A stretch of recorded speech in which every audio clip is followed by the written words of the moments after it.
Well, hey guys, it's Captain Matt here, the Lighting Trade School Podcast. No, hey guys, it's, Captain Matt here, Lighting Trade School Podcast. We're talking about sin number 4, future considerations. Nate, you have a lot of traffic going on at your house there. Anyways, guys, so I want to first off talk about we just got back from a badass desert trip. We were all out in the desert together at Nate's compound. I think this was the most fun trip yet for the ride. Got my own helmet, had my own comms. So did Shane. We felt like we were really finally part of the Illuminator Club and the Dusty Badgers. Really good time. Nate, how'd you get started like inviting random lighting guys out to the desert to hang out with you? What's up with that? Started with reward trips when I owned Unique Lighting. We've always been desert rats. I mean, we've been going to the desert since I've been 14, so that's over 50 years now. Love the desert, love Ocotillo Wells. There's nothing more thrilling. So that just naturally was an extension as a reward trip because who doesn't like going into the outdoor space, running around trying to kill yourself? And what about you, Shane? Because this was what year was it for you? This was year number 2. Yeah, so I don't think I would ever miss it. I think, Matt, I may even say like I identify as a desert rat now. Oh, So, all right. I think the first year you invited me, I was like, man, like, I'm not going to waste my time. Like, sounds cool, but I'll pass. But once you actually get behind an ATV and you're going 60, 70 miles an hour across the desert, middle of nowhere, 100 miles in every direction, doing scary crap, you would never miss it. Yeah, we had one guy, right? I think it was his first time in the at least in the California desert where he was doing 60 miles an hour. It's all dusty. It's like a whiteout. Hits a turn but doesn't turn. Just snaps the whole wheels underneath the machine. Everyone rags on him. He was fine. He's also the one who doesn't think you should wear a helmet, which Nate never agrees with. But also one thing I love is not only that we're riding the UTVs out there, we're having a ton of fun is afterwards, right? Going back to Nate's compound, he's got this apron that says "I will feed you fuckers," and boy does he live by that, man. He feeds you. I mean, it's all unhealthy. It's horrible. So I mean, like if you're on a diet, bring your own food. But the conversations, the relationship building, to me, like after the ride, you kind of build that camaraderie during the ride, but then afterwards you get to talk about business, life, all this stuff in a totally different setting than you ever would. What do you guys like that aspect of it too, or what? Yeah, there's nothing better. I mean, the thing that we didn't usually do, which we usually do, but we didn't sit around the fire this time because it was kind of windy a couple of the nights. But yeah, there's nothing better than sitting around smoking cigars, having a few cocktails, right? Reliving some of the hazards of the day. Right. Or like if you're Shane, you'll just take a cigar and waste my cigars and never actually light it. But whatever. Hey, but getting back to Silas, how he broke his front wheel, missing that corner. So the reason he wasn't whining after that event, you guys missed it, but I did give him a baby pacifier at the beginning of the day. Told him when he crashes, or is in dust, there is no whining, there is no crying. Suck on the pacifier. Nice. Also real quick, me and Shane. Now Shane is an official Slab City. He's thinking about moving there, creating Slab City Glow Geeks. It's pretty exciting. If you don't know what Slab City is, go ahead and YouTube and check out Slab City. Shane, are you moving there, bud? I mean, everyone there is from Texas. Yeah, I got some family members I'm considering helping move there. If y'all have never heard of Slab City, you need to Google it, just YouTube it. It is crazy. It's like a hippie Skid Row meets Mad Max. That's the way I think of it. It's just crazy. Like, who in the world want to live with no plumbing, no power, and live there for years happily? I interviewed folks. I should post that on YouTube. I had a blast interviewing the local slabbers. Yeah, that was awesome. Yeah, and there's no laws, right? So I remember the first time I ever went to Slab City, I literally had a gun in a chest harness thing because I was so freaked out about these weirdos. And they're weirdos, but they're semi-nice weirdos. But if you're a child molester or murderer, this is where you're hanging out. Yeah, sure. All right. Well, that was our last week. We had a great time. One of the cool things is, being one of Nate's mentees and really doing a ton of good work in landscape lighting and lifetime lighting purchases and stuff like that. It's something that I look forward to, and everyone can at some point too. With that being said, let's jump into future considerations, seven deadly sins of landscape lighting. When I think of future considerations, this topic here too can also be very expansive, right? It's not just one topic, kind of like design, right? Because you've got the future considerations when you're designing something, when you're installing something, wiring and pigtails and things like that. Shane, when you think of future considerations, what's like the top three things that off the top of your head that you think of when you're thinking about this deadly sin? I talked about this during the quote in the proposal process that we're going to do it, because most folks probably don't. I think all three of you guys would agree that any client, if you serve them well and did a great design, they are 100% going to add more lights down the road. 100%. So we're prepping for that. So some things that I think of is, well, having the right size power supply to be able to outfit more fixtures. Being able to record that so you know where you can add fixtures and on what power supply. The right size wire on longer runs so you could add more wire. Add more fixtures. And then maybe when you're crossing the driveway, laying down some extra wire, cost you a couple extra bucks before you caulk it back over, and leave it and cap it at the end so you know where it's at. Maybe put a little hub box on it. Those are three things that come to my mind. Ooh, one more. So if we always bonus round. So we leave pigtails on our fixtures or in our home boxes in a mulch bed or something. So we have an extra line that we could easily just tap into and add a fixture without re-breaking up grease tubes and going through that. Yeah. And Nate, obviously all of this sounds probably like you said it because you taught us both, but anything top three that, or maybe not top three for you, Nate, what are, the top three things that most guys are forgetting when it comes to future considerations? So real quick, getting back to the change you said about adding that extra line, we call that auxiliary tap. And that goes at any type of major point of connection in a junction box, in a home box, at the end of a line, just an auxiliary tap coming off, an auxiliary line 12 inches capped off, so you can check voltages, add separate fixtures. It's really one of the smartest things ever that we came across 4, 5, 6 years ago or 10 years ago when we figured that out. But so future considerations might be one of the most important seven deadly sins, and that's hard to say because they're all very, very, very important. But the three things I think, and at the very minimum, and there's probably 10, it guarantees your referral base. It guarantees happy customer. It guarantees that you can tell someone to go by and look at a job, on XYZ Street 3 years down the road. It guarantees extra residual income in the future for you. It's an extra bonus. And you have to be able to set things up in the beginning, future considerations, as you wire it and do different things to simplify your maintenance. So maintenance, future considerations is beyond important. And just a really quick story. One of the very first lighting jobs I ever did back in the mid 1980s, before I started my full-time lighting company, did it for a guy by the name of Jack Sherrington. It was about 10 grand. And I did it and never did any maintenance, never had future considerations. A couple of years go by. I hear through the grapevine, I'm a POS. Don't use me. I suck. I'm the worst guy in the world. He's super pissed off. Do you think he ever gets on the phone and calls me? And I know this guy. Not one time did he pick up the phone and call me. So I called Jack. Jack, what the hell is wrong with you? Everything's effed up. This is the worst thing ever. So I go over to his house.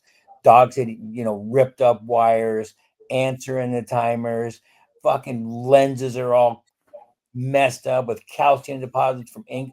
And I'm like, how the heck you, Jack? Why are you pissed off at me?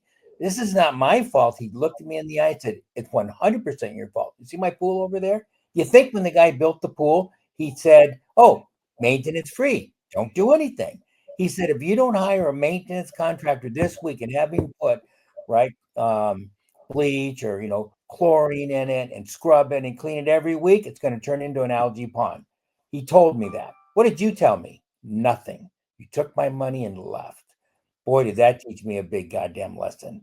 So basically, then on, maintenance contracts, which leads into future considerations, which leads into how do I maintain that job correctly through as-built, amperages, right? The critical for, and a lot of different things that obviously we'll get into. But yeah, it's beyond imperative, right? Because you'll never get a referral from anybody without maintaining that system.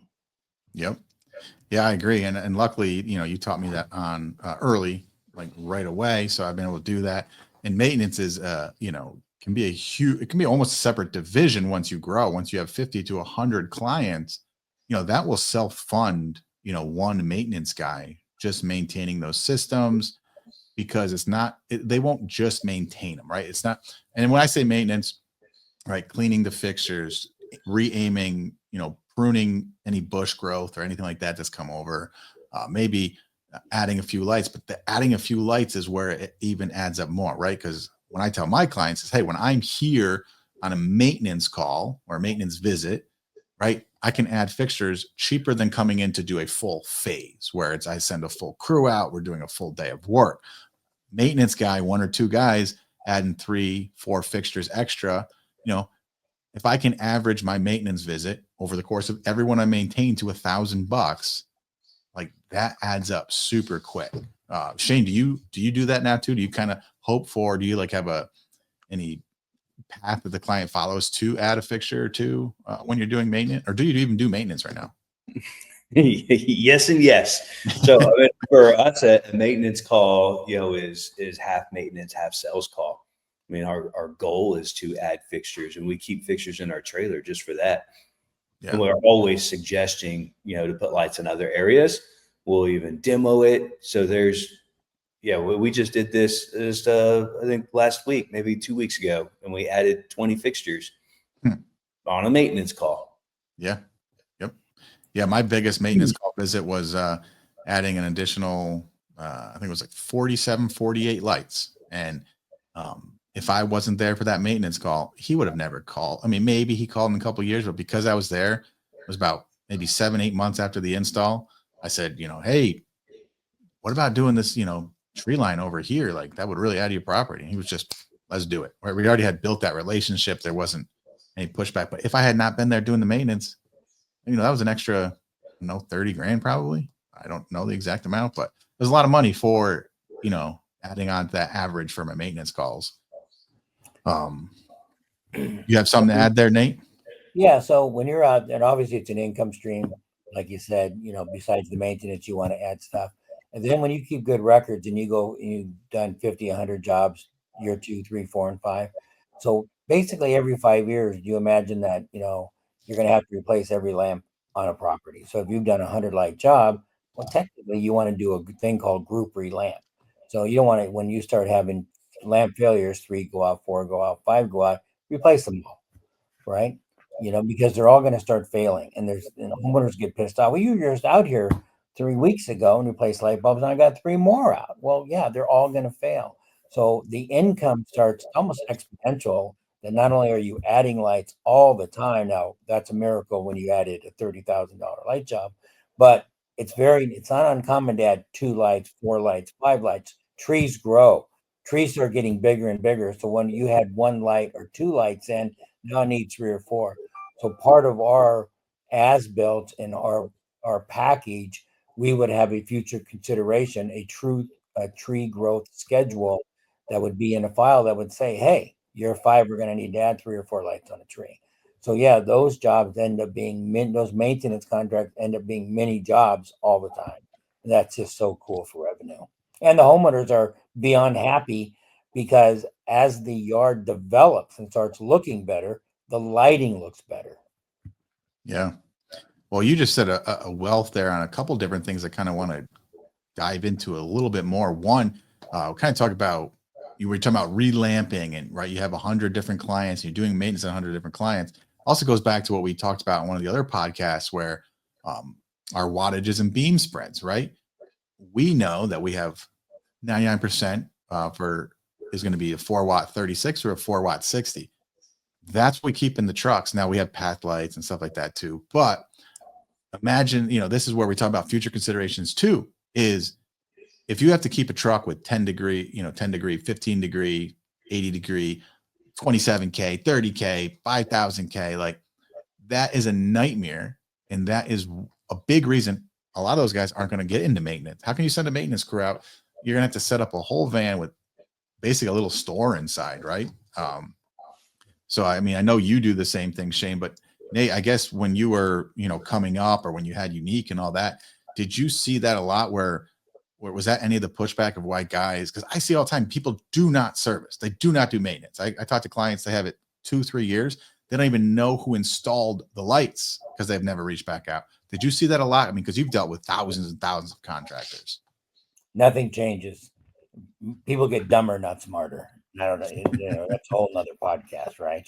Yeah. But no, nothing changes, right? Look, we're all homeowners. You think my pool guy just installed the pool, no instruction, just walks away, right? They don't think about maintenance, right? And I mean, who knows why? But Sure. we have an obligation to teach people to start doing it the right way. And if you don't want to have a maintenance division, because it really is a separate division, like you said, Matt, make a partnership with somebody and hand it off.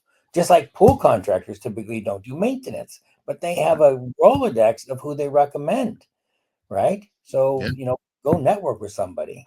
Got to have maintenance. Those lighting jobs start, they're in a harsh environment. They will start deteriorating the day after they're installed. Yeah. And dogs and kids, and forget about it, right? It's a nightmare. Lightmare. So, should say. Lightmare. So Nate, they was talking about adding 2 and 4 fixtures. Now this is something that I, like to do. I need to do better at it. So Shane, you keep some fixtures on the truck. Now, how do you approach that on a maintenance call with a client? Do you tell them advance? Do you say, hey, it's X amount per fixture? Or like when someone wants to add, kind of quickly give me an eagle eye overview of what happens if you're coming. You did my landscape lighting. Now you're coming to my house 6 months, a year later. What would I expect? How would you pitch it to me? Stuff like that. So we do have what we call a 12-point, inspection, where we do a 12-point touch on every fixture.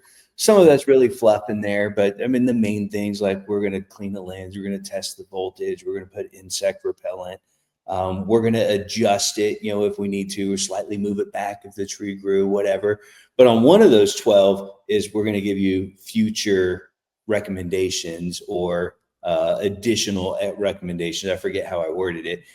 And I don't necessarily know if they read that and they're expecting that, but we do kind of plant the seed like, hey, we're gonna mention and recommend something. Think of us as like a light doctor to your property, and we're going to recommend something that the health of your lighting system might need. And a lot of times they even ask you beforehand, well, hey, do you think we can add a light? I just added a flagpole, or can we add an extra light to this tree? Very, very common. Sure. So you're not actually having your maintenance guy or you or your sales guy call or email beforehand. Hey, your maintenance visits, Tuesday, next Tuesday.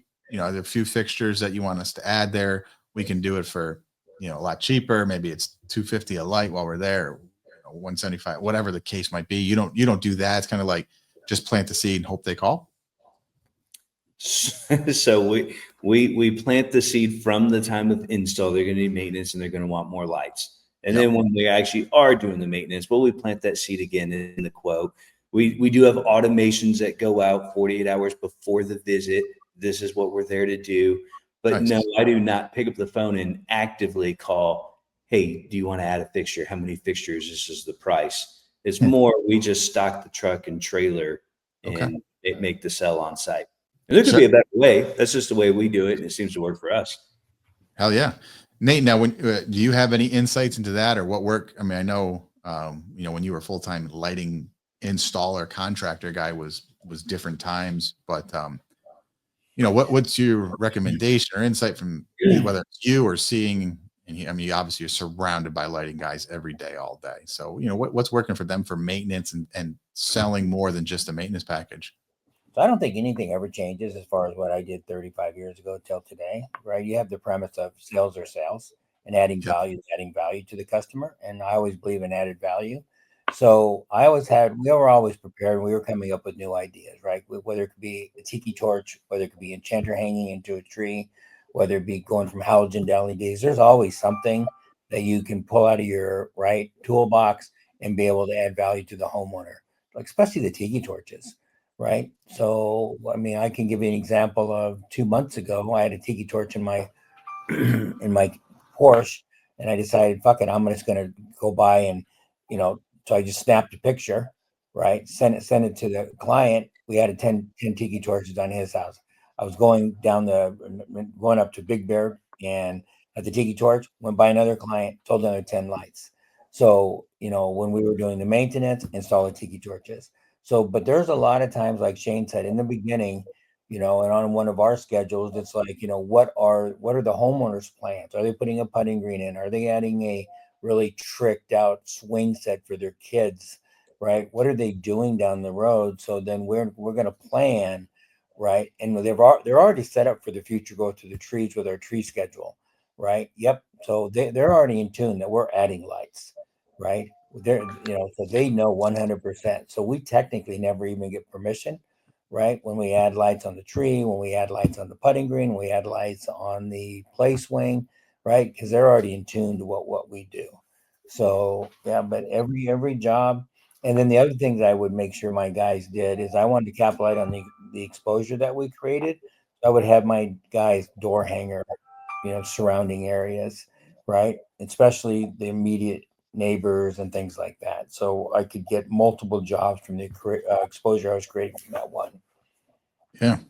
I'm going to jump into, I'm going to show just a couple quick pictures talking about future considerations during the design phase. So Shane, if you want to take the wheel in terms of once I start presenting, making sure I don't go infinite Sure. screen here, share screen, entire screen. Oh, share, here we go. All right. So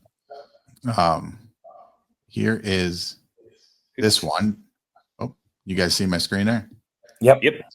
Yeah, cool. So this was a larger project, right? So future considerations is when this client called me, he didn't ask for all of this stuff in the backyard. He actually originally called me about a couple of lights to fix here, right? So future considerations, right?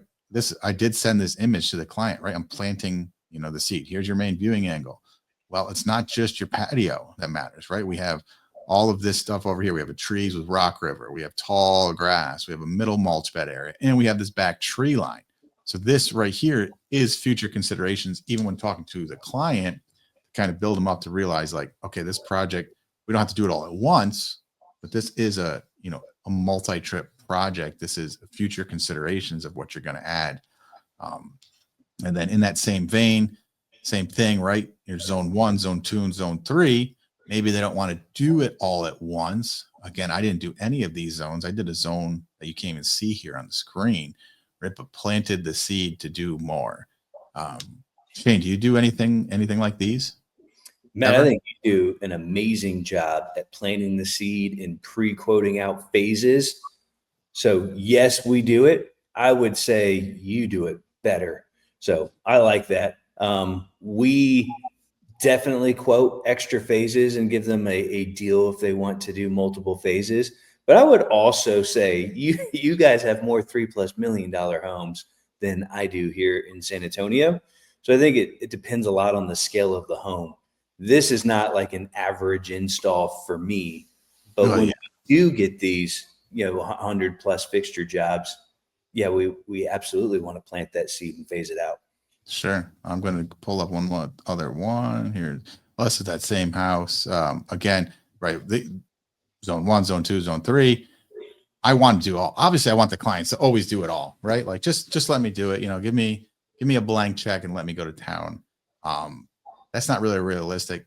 Nate, you've been in the game longer than anybody, and you have reputation as an amazing designer. Do you often even to this day get a blank check when you show up to a new client's house like this? I would say never in the beginning, does the client ever think they're giving me a blank check?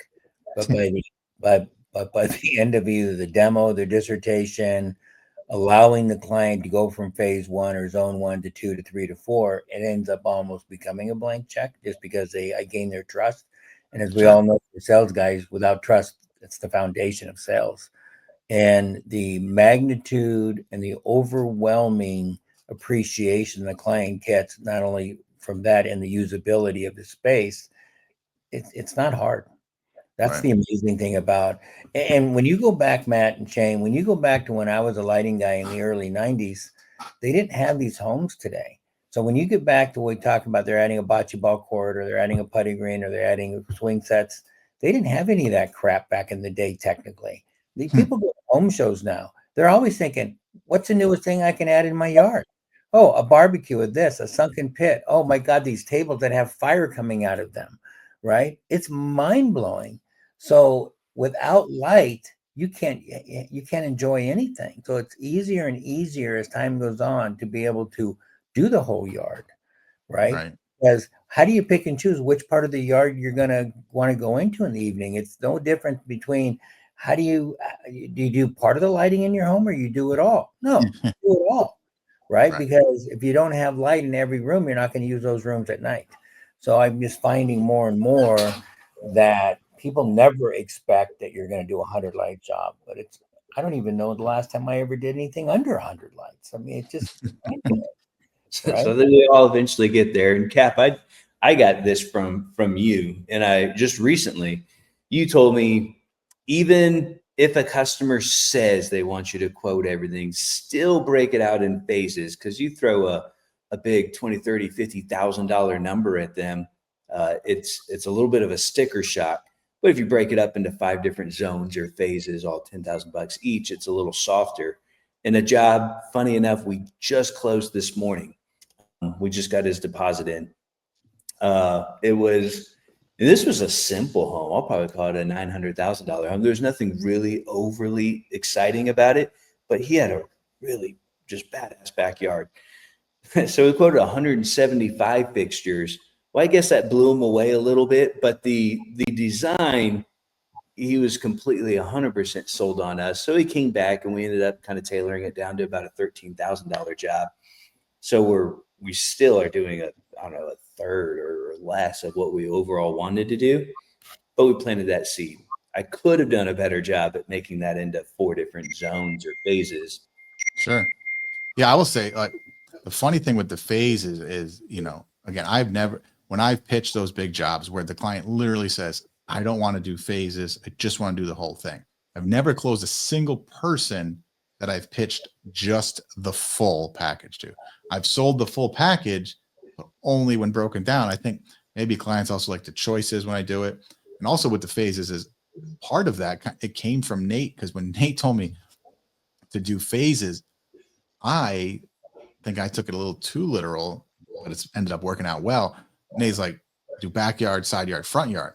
Well, then I took the front yard and I would phase out the front yard. I'd phase out the backyard.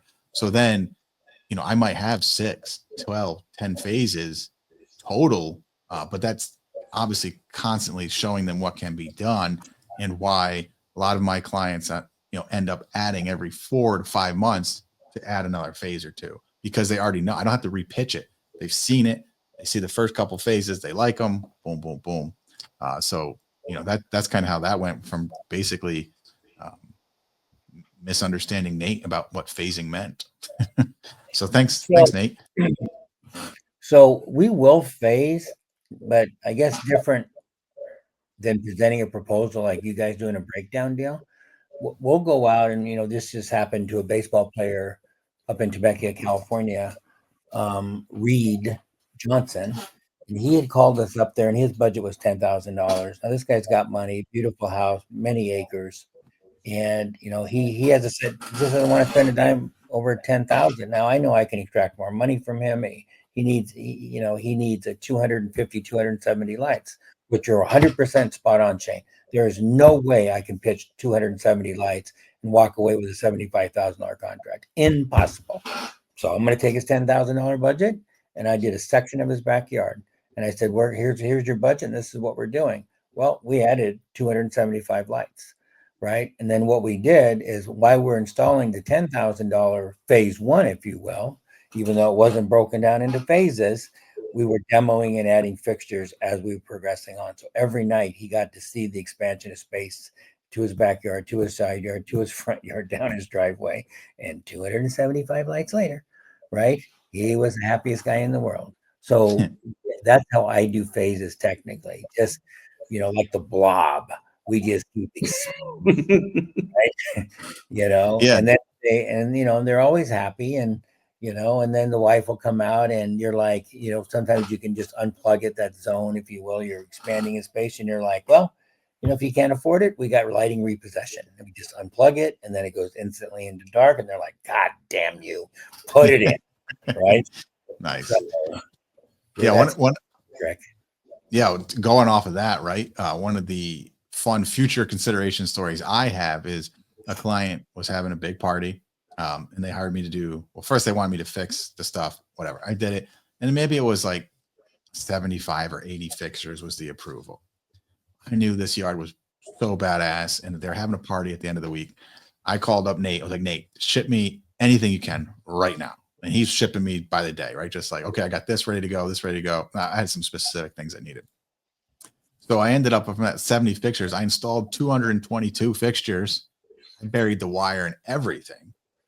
He hadn't approved it. And I said to him, well, I want your party to look good. If you like them, you can pay me. And if you don't, we'll rip them out. That was a huge risk. It paid off. That's bold. But it does make me want to try it again. So future consideration 2 is, right, like we just saw those zones. So let's pretend, there's a garden bed. Like we'll even take the one out here, right? I did uplights and moonlights on my trees.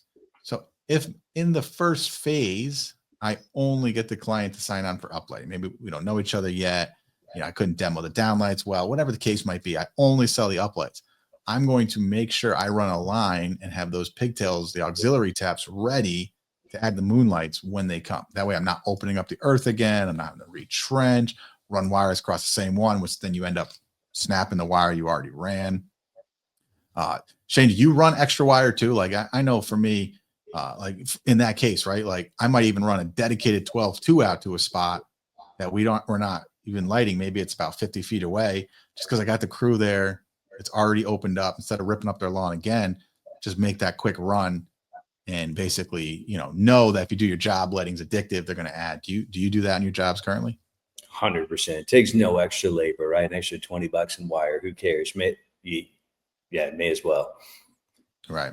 I love your bold move of installing 50 extra lights.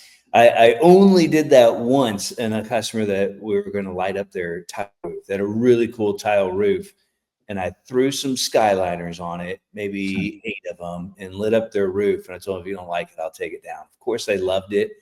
That, I thought was bold because we had to get a 40-foot ladder to do it.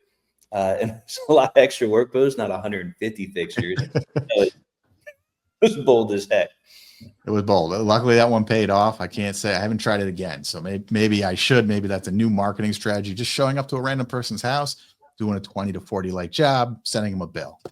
Just make sure you look at their tax return before you throw 150 lights. Yes, for the right client. Yeah, gotta be the right client. This was a castle. This could have, this would have been 1,000+ fixtures if I had time. But what's that? Never mind.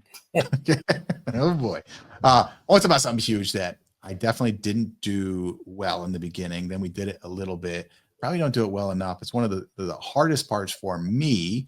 And it's one of the things Nate screams about the most is the as-built. And Nate is a really good drawer. Is that a word? Drawer? He can draw really well. So he can do these beautiful as-builts. I should have pulled some up. Mine are a lot uglier. I've been using company cam now to kind of show where it's nowhere near Nate's level, but I also see other guys using like CAD documents and shit like that. And there's zero possibility I'm going to be doing a CAD document for every as-built. Like just realistically, it's not scalable for what I'm doing.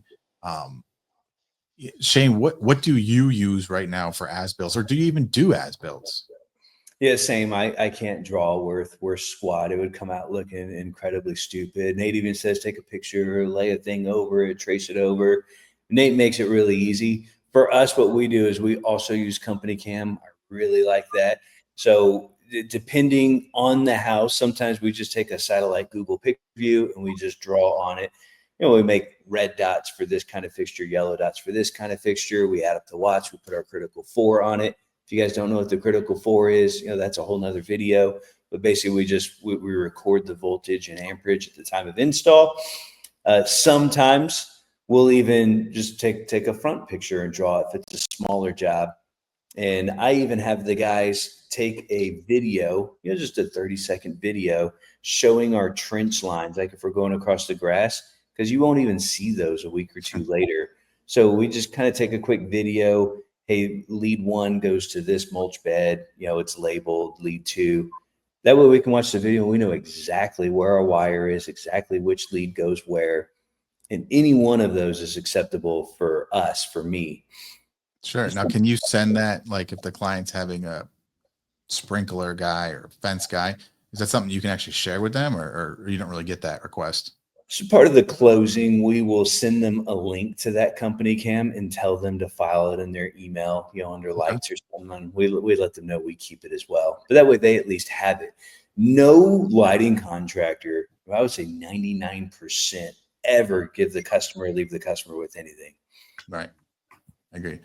Nate, how do you feel about this? I know your skin is probably crawling that we're not out there drawing on our lawn chairs like you, but well, you got to remember, we didn't even have cell phones when I started, technically, right? So, company cam, all this other stuff.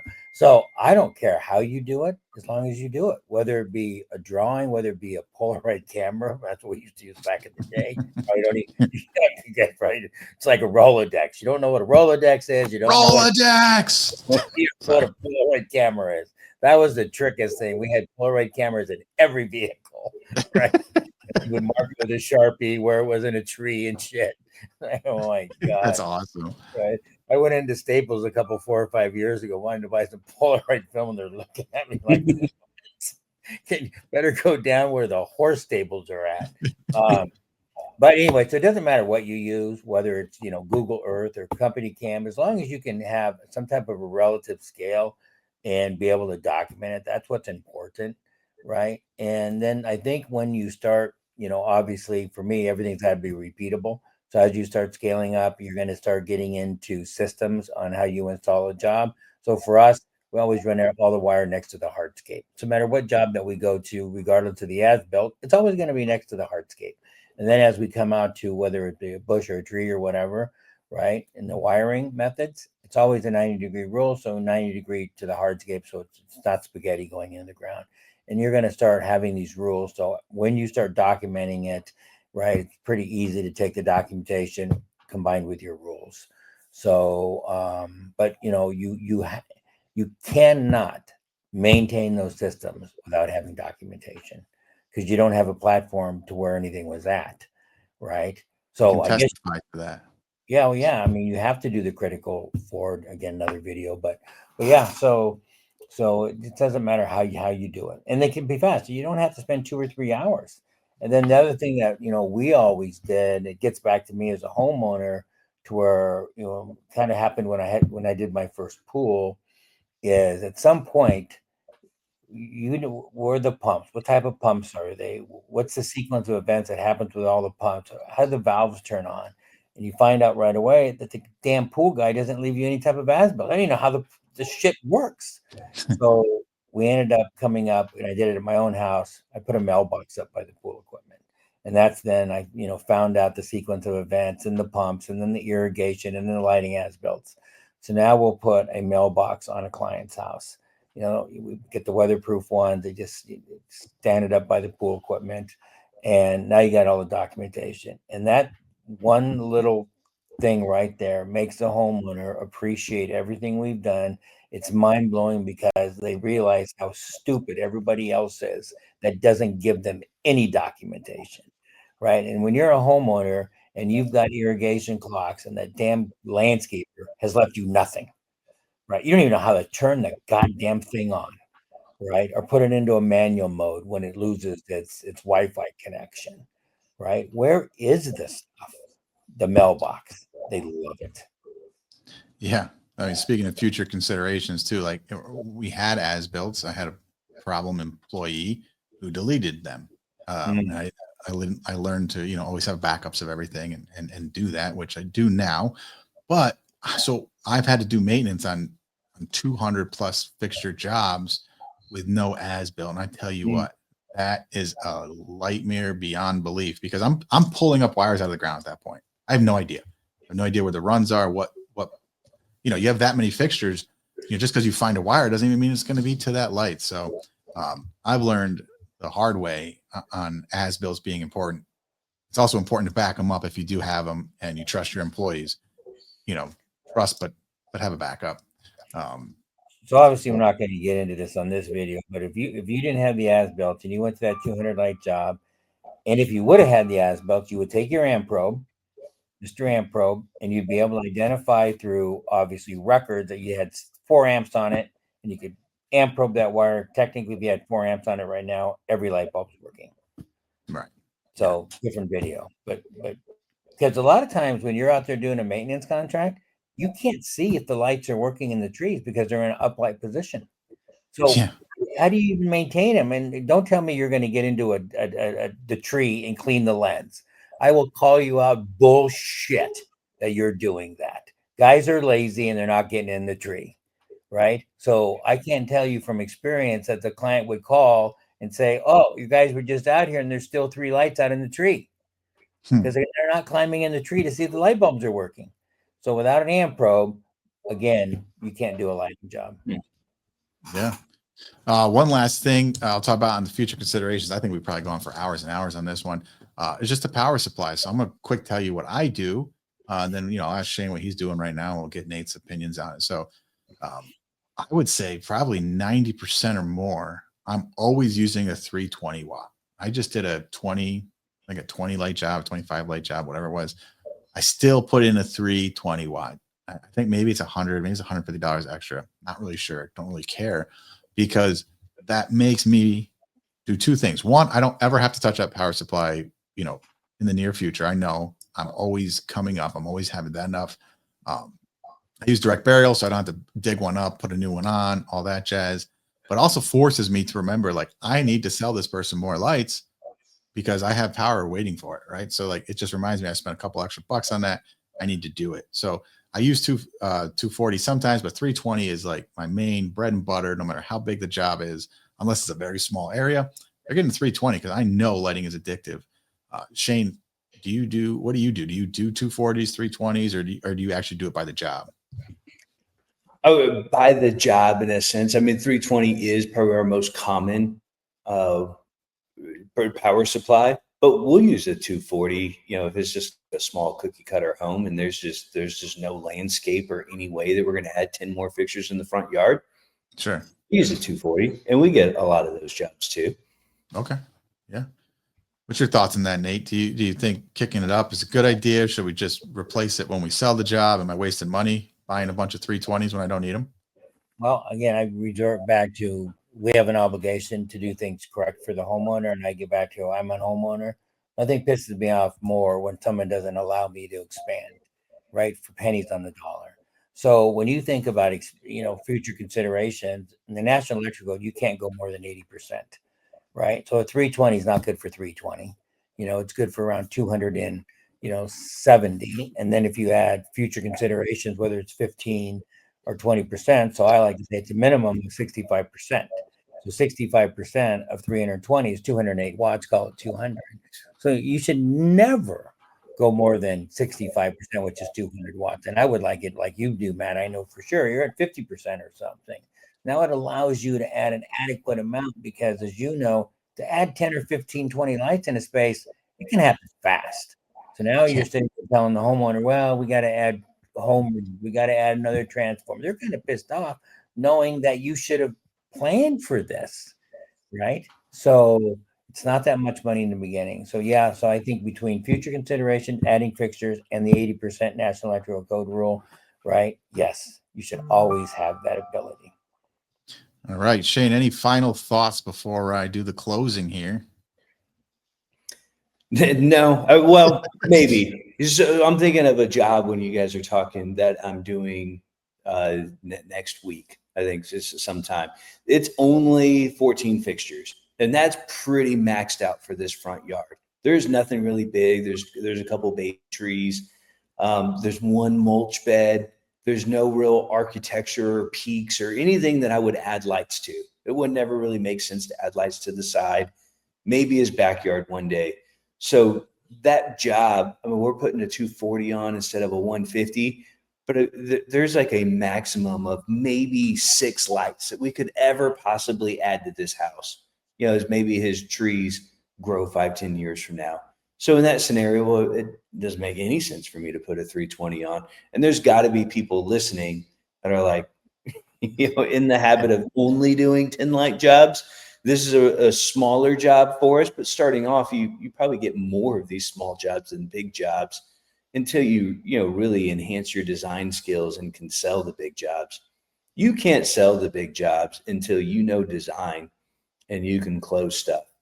I couldn't do that 4 or 5 years ago, even. Yeah.